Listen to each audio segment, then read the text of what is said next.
Hi guys, for today's video, pupunta kami ng hospital para magpa-check up kami ni Days. Siyempre habang nabiyahe kami, siya muna ang magte-take ng video. Ayan, nagkikrave pa sa juice. Nag-go na. Lapit na kami sa hospital. At ito na.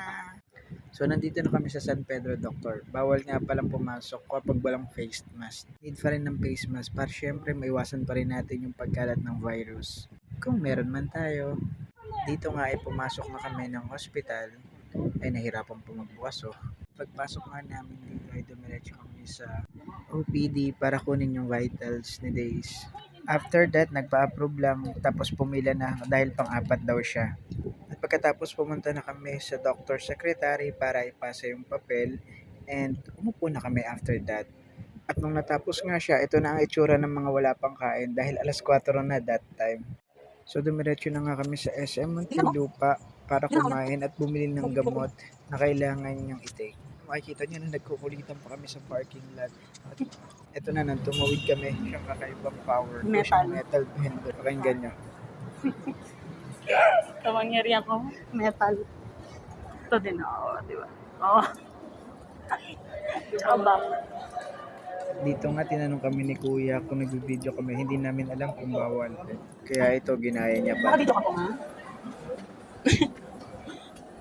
Pag-akyat nga namin, napadaan kami sa isang store at gusto niya tumingin ng mga gamit para sa bahay. Dito nga ay naglaro kami ng mga gamit na makikita namin sa store. Toothbrush. Mga kabubuan sa po. O, di ba mga pasaway? Napakapasaway talaga namin dalawa.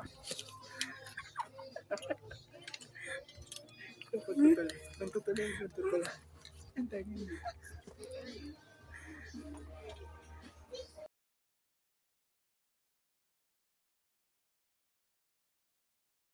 Dito nga ay nagsabi ako sa kanya na aalis muna ako para umihi. Iwan ko muna siya mag-isa sa store at nagulat nga ako pagbalik ko. Ang dami niya ng hawak na bagay. Sabi tingin lang pero ang dami nang binili.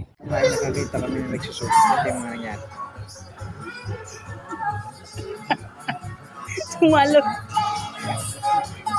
Paglabas na nga namin ng store ay sabi niya sabayan ko yung mga nagsusumba. Kaya ako yung toto at sumabay na ako. Nahihiya pa kunyari. Wala na. Ano pala ko dyan?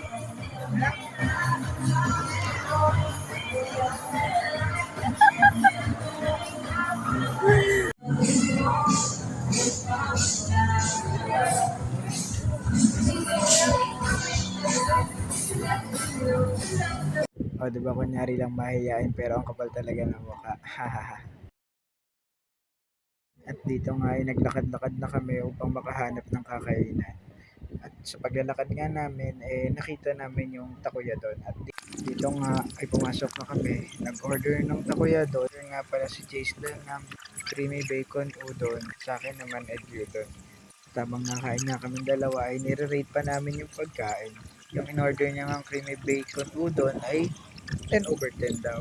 Sa akin naman is 10 over 10 din. Pati yung takoyaki nila, masarap. Promise. Kaya kung takoyaki lover ka, magugustuhan mo to. Pagkatapos nga ay nagkwentuhan pa kami ng konti.